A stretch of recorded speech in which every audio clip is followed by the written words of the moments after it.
ತಾಲೂಕಿನ ಪತ್ರಿಕಾ ಸಮಾಜದ ಸಭೆಯನ್ನು ಕರೆಯಲಾಗಿತ್ತು. ಆ ಸಭೆಯ ಉಸ್ತುವಾರಿಯಾಗಿರ್ತಕ್ಕಂಥ ಶಿವಾನಂದ ಬಿದ್ರಿಯವರು ಹಾಗೂ ಶಿರೋಳವರು ರಾಜ್ಯ ಕಮಿಟಿಯಿಂದ ಆಗಮಿಸಿದರು.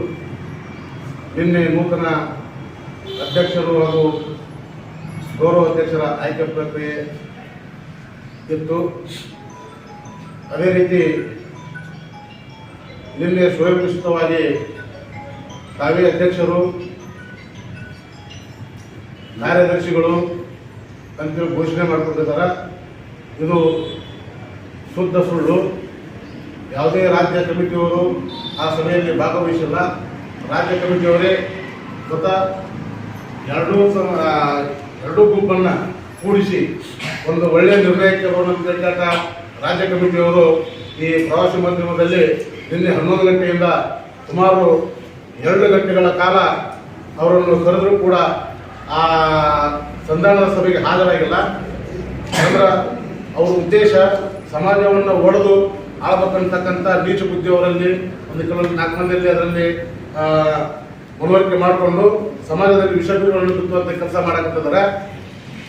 ಅದಕ್ಕಾಗಿ ಇವತ್ತಿನ ದಿವಸ ನಾವೆಲ್ಲರೂ ಕೂಡಿಕೊಂಡು ಆಗಿರ್ತಕ್ಕಂಥ ಆ ಸಭೆಯನ್ನು ಯಾವುದೋ ರಾಜ್ಯ ಕಮಿಟಿಯವರು ಒಪ್ಪಿರುವುದಿಲ್ಲ. ತಮಗೂ ಮುಖಾಂತರ ಕೂಡ ನೀವು ರಾಜ್ಯ ಕಮಿಟಿಯವರು ನೀವು ಫೋನ್ ಮುಖಾಂತರ ಸಂಪರ್ಕಿಸಬಹುದು. ಏನು ಯಾವುದೂ ಇಲ್ಲ, ಅವ್ರ ಅಭಿವೃದ್ಧಿ ದೃಷ್ಟಿನೇ ಇಲ್ಲ. ನಾವು ಈಗಾಗಲೇ ಅವರಿಗೆ ಸಾಕಷ್ಟು ಬಾರಿ ಮನವಿಯನ್ನು ಮಾಡಿಕೊಂಡು ಹೇಳಿದ್ದೀವಿ. ಒಂದಾಗಿ ನೀವು ಯಾವ ಮಾತು ಕಿವಿಗೊಡೋದನ್ನ ಸಮಾಜದ ಏಳಿಗೆಗಾಗಿ ನಮ್ಮ ಜೊತೆ ಕೈ ಜೋಡಿಸ್ರಿ ಅಂತಂದ್ರೆ ಅವರು ಕೈ ಜೋಡಿಸೋಕೆ ತಯಾರಿಲ್ಲ. ಅವರು ಸ್ವಯಂಘೋಷಿತ ಒಟ್ಟು ಅಧಿಕಾರ ತಮ್ಮಲ್ಲೇ ಇರಬೇಕು, ಕಾಗದ ಪತ್ರಗಳು ತಮ್ಮಲ್ಲೇ ಇರಬೇಕು. ಸುಮಾರು 20 ವರ್ಷಗಳ ಕಾಲ ಅಧ್ಯಕ್ಷರಾದರು. ಈ ಹೊಳೆ ಮತ್ತು ಅಧ್ಯಕ್ಷರು ತಮ್ಮದವರು ಪಡ್ತಕ್ಕಂಥ ನ್ಯಾಯ ಇಡೀ ಸಮಾಜದವರು ಕೂಡಿಕೊಂಡು ನಾವು ಕೂಡ ಆಗಿದೆ ಸರ್ಕಾರ ಇವರು ರಾಜ್ಯ ಕಮಿಟಿಯವರು ಕೂಡ ಹೇಳಿದ್ದಾರೆ. ಈಗ ಯಾವ ಅಧ್ಯಕ್ಷರಲ್ಲ, ಹೊಸ ನೂತನ ಅಧ್ಯಕ್ಷರನ್ನ ಆಯ್ಕೆ ಮಾಡಬೇಕಂತ ರಾಜ್ಯಾಧ್ಯಕ್ಷರಿಂದ ರಾಜ್ಯದಿಂದ ಕಮಿಟಿಯವರು ಬಂದಾಗ ನಾವು ಕಮಿಟಿಯವ್ರಿಗೆ ಸ್ಪಂದನೆ ಮಾಡಿಲ್ಲ. ಅವೇ ಸ್ವಯಂಘೋಷಿತ ಕೋರ್ಸ್ಕೊತಾರೆ. ಅದಕ್ಕೆ ಎಲ್ಲ ಇವತ್ತು ನಿನ್ನೆ ಆಗಿರ್ತಕ್ಕಂಥ ಅಧ್ಯಕ್ಷ ಮತ್ತು ಗೌರವ ಕಾರ್ಯದರ್ಶಿ ಇವೆಲ್ಲ ಸುಳ್ಳು ಇದನ್ನು ಯಾವ ಬಂದಿಗೆ ತಮ್ಮ ಹತ್ರ ಹೋಗ್ಬಾರ್ದು ಅಂತೇಳಿ ಈ ಮುಖಾಂತರ ನಾನು ಅವ್ರಿಗೆ ಮಾಧ್ಯಮದ ಮುಖಾಂತರ ನಮ್ಮ ಸಮಾಜದವರಲ್ಲಿ ಎಚ್ಚೆತ್ತುಕೊಳ್ಳಲು ನಾನು ಈ ಸಭೆಯ ಪತ್ರಿಕಾ ಮಾಧ್ಯಮವನ್ನು ಕರೆಯುತ್ತೇನೆ. ಶಾಸಕರ ಕಚೇರಿಗೆ ಶಾಸಕರ ಮನೆಗೆ ನಾವು ಕೇಳಲು ಕೊಟ್ಟಿದ್ದೀವಿ. ಹೋಗುವಂಥ ಉದ್ದೇಶ ಅಕ್ಕಮಹಾದೇವಿ ಮೂರ್ತಿ ಪ್ರತಿಷ್ಠಾಪನೆಯ ಸಲುವಾಗಿ ಈಗಾಗಲೇ ನಾವು ಸಾರ್ವಜನಿಕ ಮಾತಾಡಿದ್ದೀವಿ. ಮೂರ್ತಿ ಕೊಡ್ತೀವಿ ಅಂತಕ್ಕಂಥ ಮಾತನ್ನು ಅವರು ಒಪ್ಪಿಗೆ ಕೊಟ್ಟಿದ್ದಾರೆ. ಆ ಪ್ರಕಾರವಾಗಿ ನಾವು ಮೂರ್ತಿ ಪ್ರತಿಷ್ಠಾಪನೆಯನ್ನು ನಾವು ಈಗ ಪ್ರಸಿದ್ಧದಾಗ ಇವತ್ತೊಂದು ಶಾಸಕರ ಡೇಟ್ಗಳನ್ನು ತೆಗೆದುಕೊಂಡು ನಾವು ಆ ಕಾರ್ಯಕ್ರಮವನ್ನು ಮಾಡ್ತಿರ್ತಕ್ಕಂಥ ಮಾತುಕತೆ ಸಭೆಯಲ್ಲಿ ಹೇಳಕ್ಕೆ ಇಷ್ಟಪಡ್ತೀವಿ.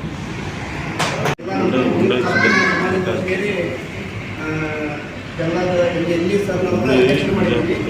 ಇದು 2.5 ವರ್ಷ ಅವಧಿ ಅದರಲ್ಲಿ ಇದು ಎಲ್ಲ ಗದ್ದಲ ಆಗಿತ್ತು. ಅದಕ್ಕೆಲ್ಲ ನಾವು ಒಪ್ಪುವುದಿಲ್ಲ. ಸರ್ ಅಧಿಕಾರ ಐತಿ, ಅವರು ಅಧಿಕಾರದ ಬಡಗ ಸಮಾಜದ ತಾಲೂಕು ಅವರ ಅಧ್ಯಕ್ಷ ಒಳಗಡೆ ನಮ್ಮ ಸಮಾಜ ಮುಂದುವರಿತ ಅಂತ ನಾನು ಹೇಳ್ತೀನಿ. ನಿನ್ನೆ ಆಗಮಿಸಿರ್ತಕ್ಕಂಥ ರಾಜ್ಯ ಕಮಿಟಿ ಸದಸ್ಯರು ಬಂದಿದ್ದು ಅವರ ಗುಂಪಿನಲ್ಲಿರ್ತಕ್ಕಂಥ 4 ಮಂದಿ ಸ್ವತಃ ಅವರನ್ನು ಕರೆಸಲಿಕ್ಕೆ ಪ್ರಯತ್ನ ಮಾಡಿದರು ಮತ್ತು ಸ್ವತಃ ಕರೀಲಿಕ್ಕೆ ಹೋದರು.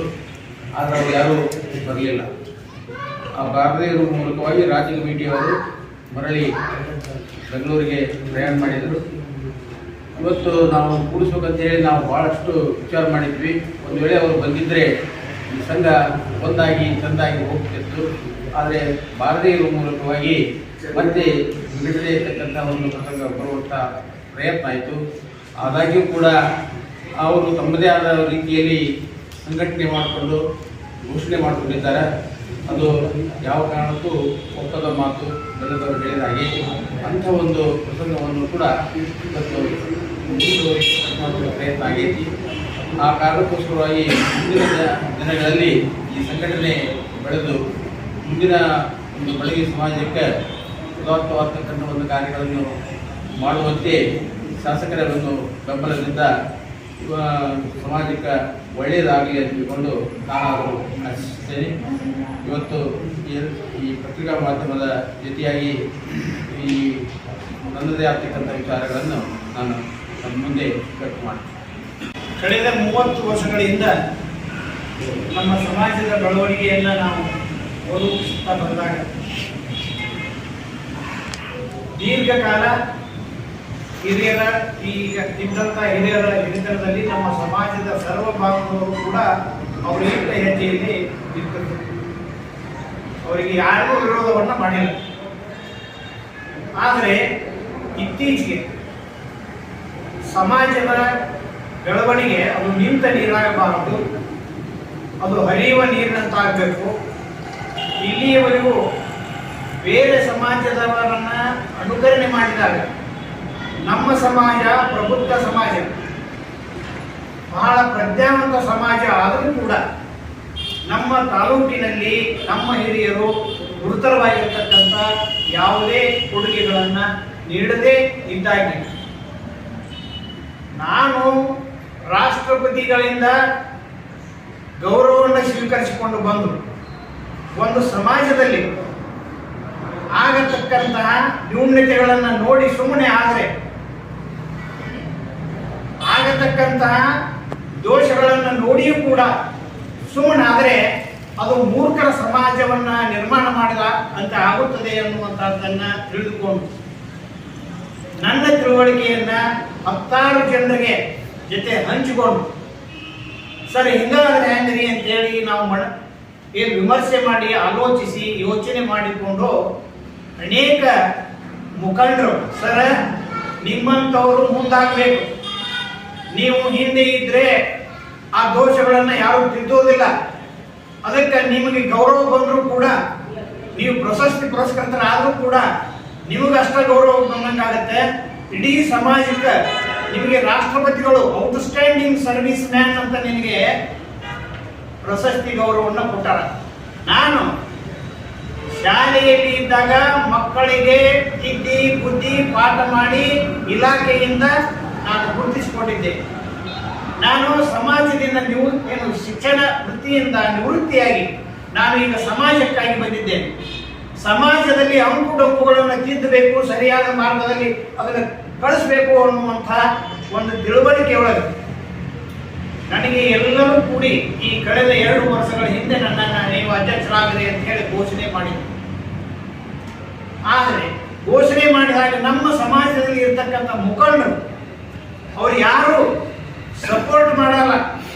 ಅವರು 5 ವರ್ಷಕ್ಕೊಮ್ಮೆ ಚುನಾವಣೆ ಬಂದಾಗ ಸಮಾಜದ ಸಮಾವೇಶ ಮಾಡೋದು, ಅಲ್ಲೇ ಪಟ್ಟಿ ಎತ್ತೋದು, ಅಲ್ಲೇ ಲೀಡರ್ಗಳಿಂದ ದುಡ್ಡನ್ನು ಗಳಿಸ್ಕೊಟ್ಟು ಇಟ್ಕೊಳ್ಳೋದು, ಸಮಾಜಕ್ಕಾಗಿ ಒಂದು 4-6 ಲಕ್ಷ ಖರ್ಚು ಮಾಡೋದು, ಉಳಿದ ಅವುಗಳನ್ನು ಜೇಬು ತುಂಬಿಕೊಂಡು ತಮ್ಮ ಮನೆಗೆ ಹೋಗಿ ಬರೋದು. ಇದೇ ನಿರಂತರವಾಗಿ 20 ವರ್ಷಗಳಿಂದ ನಮ್ಮ ಸಮಾಜದಲ್ಲಿ ನಡೆದು ಬಂದಿರತಕ್ಕಂಥ ದಾರಿ.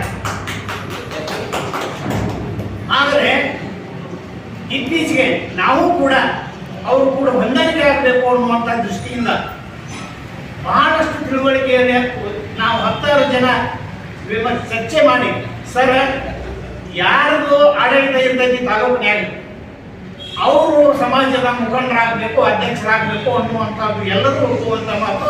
ಅದನ್ನು ನೀವು ಸಾರ್ವಜನಿಕ ಸಭೆಯಲ್ಲಿ ತಿಳಿಸ್ರಿ ಅಂತ ಹೇಳಿದಾಗ ನಿನ್ನೆ ನಾವು ಎಲ್ಲರಿಗೂ ತಿಳಿಸಿದಾಗ ಸರಿಯಾದದ್ದು ಯಾರ್ದು ಆಡಳಿತ ಇರ್ತದೆ ಆ ಆಡಳಿತ ಇರುವಂತಹ ಇದರೊಳಗೆ ಆ ಆಡಳಿತದಲ್ಲಿ ಸಂಪರ್ಕದಲ್ಲಿರುವಂತಹ ಪ್ರಮುಖರು ಆ ಒಂದು ಸಮಾಜದ ಪದಾಧಿಕಾರಿಗಳ ಚುಕ್ಕಾಣಿ ಹಿಡಿಬೇಕು ಅನ್ನುವಂಥದ್ದನ್ನು ಎಲ್ಲರೂ ಹೇಳಿ ಚಪ್ಪಾಳಿಯನ್ನು ತಂದಿದ್ದಾರೆ. ಅದಕ್ಕೆ ನಾವು ಅವ್ರಿಗೆ ಏನು ಹೇಳೋದಂತಂದ್ರೆ, ಇದುವರೆಗೆ ಮಾಡ್ಕೋತ ಬಂದಿರಿ, ನಿಮ್ಮಲ್ಲಿ ಅದು ಯಾವ ರೂಪದಾಗ ಸಂಗ್ರಹ ಮಾಡಿರುವ ಇಟ್ಟುಕೊಂಡಂತ ದುಡ್ಡನ್ನ ನೀವು ಸಮಾಜಕ್ಕೆ ತಂದು ಒಪ್ಪಿಸದೇ ಇದ್ರೆ ನಿಮ್ಮ ಮನೆ ಮುಂದೆ ಇವರೆಲ್ಲರೂ ಕೂತು ಧರಣಿ ಮಾಡಿ ಆ ಹಣವನ್ನ ನಾವು ಸಮಾಜಕ್ಕಾಗಿ ತೆಗೆದುಕೊಳ್ಳುವಂಥದ್ದನ್ನ ಈ ಸಭೆಯೊಳಗೆ ನಿಮಗೆ ಎಲ್ಲರೂ ಎದುರಿಗೆ ನಾವು ಹೇಳ್ತೀವಿ. ಇನ್ನು ಒಂದು ವಾರದೊಳಗೆ ಅವರು ಸಮಾಜಮುಖಿಯಾಗಿ ಸಂಗ್ರಹಿಸಿ ಇಟ್ಟುಕೊಂಡಿರ್ತಕ್ಕಂಥ ಹಣವನ್ನ ತಮ್ಮ ಜೇಬಿನಲ್ಲಿ ಇಟ್ಟುಕೊಂಡಿರ್ತ ಹಣವನ್ನ ತಂದು ಕೊಡದೇ ಇದ್ರೆ ಯಾಕ್ರಿ ಎಲ್ಲರೂ ಮನೆ ಮುಂದೆ ಧರಣಿ ಮಾಡ್ತೀವಿ, ಎಲ್ಲರೂ ಹೋದ್ರೆ ಇಲ್ಲ ನೀವು. ಇದು ಖಡಾಖಂಡಿತವಾಗಿರುವಂತಹದ್ದು. ಇನ್ಮೇಲೆ ಇದು ನಮಗೆ ನಮ್ಮ ಸಮಾಜದೊಳಗ ಈ ಹಿರಿಯರು ಏನಂತಂದನ್ನು ಒಂದು ಜಾಗ ಮಾಡ್ಯಾರೋ, ಒಂದು ಸಮುದಾಯ ಭವನ ಮಾಡ್ಯಾರೋ, ಒಂದು ಸಾಂಸ್ಕೃತಿಕ ಚಟುವಟಿಕೆಗಳನ್ನ ಚರ್ಚೆ ಮಾಡೋದು, ಏನಾದರೂ ನಮ್ಮ ಜನರ ಆಗು ಹೋಗುಗಳನ್ನು ಕುಂದು ಪಂದ್ಯಗಳನ್ನು ಹೋಗಲು ಕುಂದು ನಿಂದ್ರಾಕ ಒಂದು ಜಾಗವನ್ನು ಮಾಡಿದ್ದಾರೋ ಯಾವುದೂ ಇಲ್ಲ. ಇವರಿಗೆ ಒಂದೊಂದು 10 ವರ್ಷಗಳಿಂದ ಬೇರು ಬಿಡ್ತಾ ಇದ್ದಾರೆ.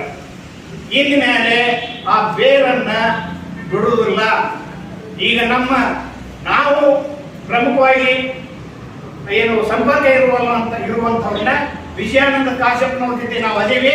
ಅವರ ಆಡಳಿತ ಇರುವವರೆಗೂ ನಮ್ಮ ಸಮಾಜದ ಆಡಳಿತ ಪದಾಧಿಕಾರಿಗಳು ನಾವೇ ಆಗಬೇಕು, ಅವರಿಗೆ ಬಿಟ್ಟು ಕೊಡೋದಿಲ್ಲ ಅನ್ನುವಂಥದ್ದನ್ನ ಅವ್ರಿಗೆ ಕಿರುಮಾತು ಹೇಳ್ತೀವಿ. ನಿಮ್ಮೆದುರಿಗೆ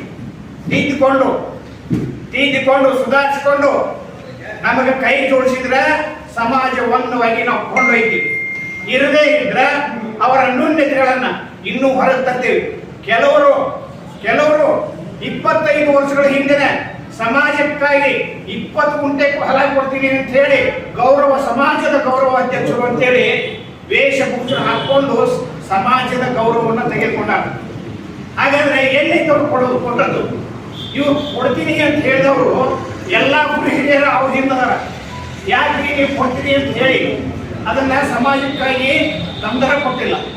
ಪ್ಲಾಟ್ ಕೊಡ್ತೀನಿ ಅಂತ ಅವ್ರು ಮನವೊಲಿಸಿ ಪ್ಲಾಟ್ ಕೊಡ್ತೀನಿ ಅಂತ ಅವ್ರಿಗೆ ಅವ್ರು ವಿನಿಮಯ ಮಾಡಿ ಅವರು ಏನೂ ಮಾಡಿಲ್ಲ.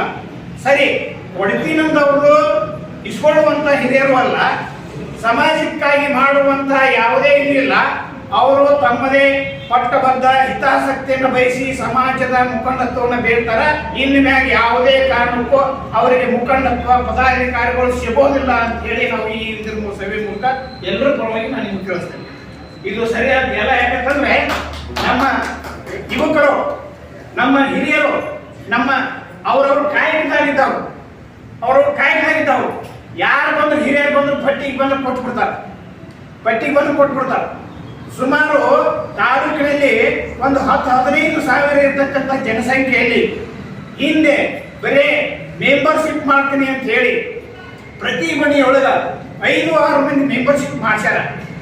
ಇವತ್ತು ರಾಜ್ಯ ಕಮಿಟಿಯಿಂದ ನೋಡಿದ್ರೆ ಹಳೆಯ ಲಿಸ್ಟ್ನಲ್ಲಿ 95 ಮಂದಿ ಮಾತ್ರ ಇದ್ದಾರೆ. ಅವ್ರಿಗೆ ವಿಡಿಯೋ ನಾ ಎಲ್ಲೆಲ್ಲಿ ಹೊಸ ಮೆಂಬರ್ಶಿಪ್ ಮಾಡ್ಸಕ್ ಹೊಂಟೀನಿ, ಅವ್ರೆಲ್ಲರೂ ಯಾಕ್ರಿ ಒಮ್ಮೆ ಅವ್ರು ಬರ್ತಾರ ನೀವು ಬರ್ತಾರ, ಚಿನ್ನವಾಲ್ ಸಂಘನವ್ರ ಕೈ ಕೊಟ್ಟಿವಿ, ಬಡ್ಡಿ ಚೇರ್ಮನ್ ಕೊಟ್ಟಿವಿ, ಹೀಗೆ ಅವ್ರ ಕೈ ಕೊಟ್ಟಿವಿ, ಮತ್ತೆ ಹೊಡಿದ್ವಿ ಮೆಂಬರ್ಶಿಪ್ ಬಂದಿರಲ್ಲ ಅಂತ ಹೇಳ್ತಾರೆ. ಇದಕ್ಕೆ ಉತ್ತರ ಹೇಳಬೇಕು. ಈಗ ವಾಮ ಮಾರ್ಗದಿಂದ ಅವರು ತಮ್ಮ ಬೇಳೆಯನ್ನು ಬೇಯಿಸಿಕೊಳ್ಳುವುದಕ್ಕಾಗಿ ಮತ್ತೆ ನಾವು ಮೆಂಬರ್ಶಿಪ್ ಹೆಚ್ಚಿಗೆ ಮಾಡಬೇಕು ಅಂತ ಹೇಳಿ ಮತ್ತೆ ಗುಂಪುಗಾರಿಕೆ ಮಾಡಿಕೊಂಡು ಅವ್ರವ್ರ ಮನೆಗೆ ಹೋಗಿ 1 ತಿಂಗಳಾನುಗಟ್ಟಲೆ ಹೋಗಿ 8-10 ಮಂದಿ ಕುಂತು ಹಾಗೆ ಹೀಗೆ ಅಂತೇಳಿ ವಿಧಿ ಮಾಡಿದಾಗ ಅವರು ಸರ್ ಮತ್ತೇನ್ರಿ 8-10 ಮಂದಿ ಬಂದಾರ, ನಾವು 1000 ರೂಪಾಯಿಗೆ ಏನ್ ಮಾಡೋದು ಅಂತ ಹೇಳಿ ಕೊಟ್ಟಿವಿ ಅಂತ ಹೇಳಿ ಮೆಂಬರ್ಶಿಪ್ ಕೊಟ್ಟಿವಿ ಅಂತ ಹೇಳಿ ಈ ರೀತಿ ಉತ್ತರ ನಮ್ಮ ಸಮಾಜದ ಸದಸ್ಯರಿಂದ ಬಂದೈತಿ. ಅವರು ಯಾವುದೇ ಇದರಿಂದ ಏನು ಒಳ್ಳೆಯ ಕಾರ್ಯಗಳಿಂದ ಸಮಾಜವನ್ನು ಗೆದ್ದುಕೊಂಡಿಲ್ಲ. ಅದಕ್ಕೆ ನಮ್ಗೆ ಬಹಳ ನೋವು ಅನಿಸೈತಿ. ಅದಕ್ಕಾಗಿ ನಾನು ಯಾಕೆ ನಿಂತೀನಿ ಅಂತಂದ್ರೆ, ನಾವೊಬ್ಬ ಶಿಕ್ಷಕ ಆಗಿ ಒಬ್ಬ ರಾಷ್ಟ್ರೀಯ ಪುರಸ್ಕಾರ ತಗೊಂಡು ನಾನು ಯಾಕೆ ಇವ್ರು ಕೊಡು ಅಂತಂದ್ರೆ, ಇವರೆಲ್ಲ ತಮ್ಮ ಜೀವನ ತಮ್ಮ ಮನೆಯ ಸಂಸಾರವನ್ನ ಸಾಗಿಸುವಂತ ಇದ್ರೊಳಗೆ ದಿಕ್ಕಿನೊಳಗದಾರ. ನಾನು ಸಮಾಜಮುಖಿಯಾಗಿ ಕೆಲಸ ಮಾಡಬೇಕು, ಗುರುತಿಸಿಕೊಳ್ಬೇಕು, ಈಗಿರುವಂತ ಸ್ಥಳೀಯ ಶಾಸಕರಿಂದ ನಾವು ಅನುಕೂಲತೆಗಳನ್ನು ತಗೋಬೇಕು ಅಂತ ಹೇಳಿ ಅವರನ್ನ ಕೇಳಿ ಅವರಿಗೆ ಮನದಟ್ಟು ಮಾಡಿ ಸರ್ ಹೀಗೆ ಮಾಡೋಣ ಅಂತ ಹೇಳಿ ನೀವೆಲ್ಲರೂ ಬಂದಿರ್ಲಿಲ್ಲಪ್ಪ. ಮುಂದೆ ಇದಕ್ಕೆ ಯಾವ್ದಾದ್ರು ಈ ಸಂಘಟನೆಗೆ ಇರ್ತಿರೋ ಇರಬೇಕು. ಇದ್ರ ನಮ್ಮ ಸಮಾಜದಲ್ಲಿ ಹೊಸ ಒಂದು ಮುಖವನ್ನು ಕಾಣಲಿಕ್ಕೆ ಸಾಧ್ಯ ಆಗ್ತೈತಿ. ಇರದೇ ಹೋದ್ರೆ ಆಗೋದಿಲ್ಲ. ಹಳೆಯ ಪದ್ಧತಿಯಲ್ಲಿ ನಮ್ಮ ಬಾಳನ್ನು ಸಾಗಿಸಬೇಕಾಗುತ್ತೆ. ಬಹಳ ನೀವು ಇದರ ಸಂಘಟನೆಗಾಗಿ ಹೊಸ ಸಂಘಟನೆಗೆ ಇದಕ್ಕೆ ನೀವೆಲ್ಲರೂ ಕೈ ಜೋಡಿಸ್ತೀನಿ ಅಂತ ಬಂದಾಗ ಮಾತ್ರ ಇಂಥ ಗುರಿಯನ್ನು ಸಿಗ್ತಾರ. ಅವ್ರು ಕಟ್ಕೊಂಡು ಹೊಸ ಸಮಾಜವನ್ನ ನಾವು ಮುಂದೋಡಿಸ್ತೀವಿ. ಈಗ ರಾಜ್ಯ ಕಮಿಟಿಯವರು ಬಂದದ್ದು ನಿನ್ನೆ, ಅವರಿಗೆ ಯಾವುದೇ ರೀತಿಯೊಳಗ ನಾವು ಕೊಟ್ಟಿಲ್ಲ, ನಾವು ಅವ್ರನ್ನ ನಿಮ್ಮದನ್ನ ಅನುಭವಿಸುವುದಿಲ್ಲ, ಅವ್ರದನ್ನ ಅನುಭವಿಸುವುದಿಲ್ಲ ಅನ್ನುವಂತ ಪ್ರತಿಕ್ರಿಯೆಯನ್ನ ಕೊಟ್ಟಾರ. ಈ 2.5 ವರ್ಷದಿಂದ ನೀವ ಮಾಡ್ಕೊಂಡು ಬಂದಿರಿ, ನೀವ ನಮ್ಗೆ ಅಧ್ಯಕ್ಷರು, ನೀವ ನಮ್ಮ ಗೌರವ ಅಧ್ಯಕ್ಷರು ಅಂತೇಳಿ ಡಿ ಕೆ ಮಾಟೋಸರು ಗೌರವ ಅಧ್ಯಕ್ಷರು, ಅಂಗಡಿ ಈರಣ್ಣ ಕಾರ್ಯದರ್ಶಿ, ನಾನು ಅಧ್ಯಕ್ಷ. ಹೊಸ ಕಮಿಟಿ ಒಳಗೆ ನಮ್ಮ ತಾಲೂಕು ಒಳಗೆ ನಮ್ಮ ಇದರೊಳಗೆ ಯಾರು ಬರ್ತಾರೋ ಅವ್ರನ್ನ ಸದಸ್ಯರನ್ನಾಗಿ ಮಾಡಿಕೊಂಡು ಮತ್ತೆ ನಾವು ಹೊಸ ಏನು ನಮ್ಮ ಸಮಾಜದ ಘಟಕವನ್ನು ಸರಿಯಾದ ರೀತಿಯೊಳಗೆ ಕೊಂಡೊಯ್ತೀವಿ. ಅದಕ್ಕೆ ನಮಗೆ ಪತ್ರಿಕಾ ವರದಿಗಾರರು ಇದ್ದ ನೈಜ ಸ್ಥಿತಿಯನ್ನು, ನಾ ಹೇಳಿದ್ದನ್ನು, ಸತ್ಯವಾದ ವಿಷಯವನ್ನ ನೀವು ಅದನ್ನ ಪತ್ರಿಕೆಗಳು ಗೌರವ ಮಾಡಿ ನಮ್ಮ ಸಮಾಜದ ಪ್ರತಿಯೊಬ್ಬರು ತಿಳುವಳಿಕೆಯಾಗಿ ಗಮನ ಹರಿಸಲಿ. 100% ಅದನ್ನು ಓದಿ ಬದಲಾವಣೆಯಾಗಿ ಪರಿವರ್ತನೆಯಾಗಿ ನಮ್ಗೆ ಕೈ ಜೋಡಿಸಿ ಆ ರೀತಿಯೊಳಗೆ ನೀವು ಸಹಕಾರ ಕೊಡ್ತೀರಿ ಅಂತ ಹೇಳಿ ಪತ್ರಿಕಾ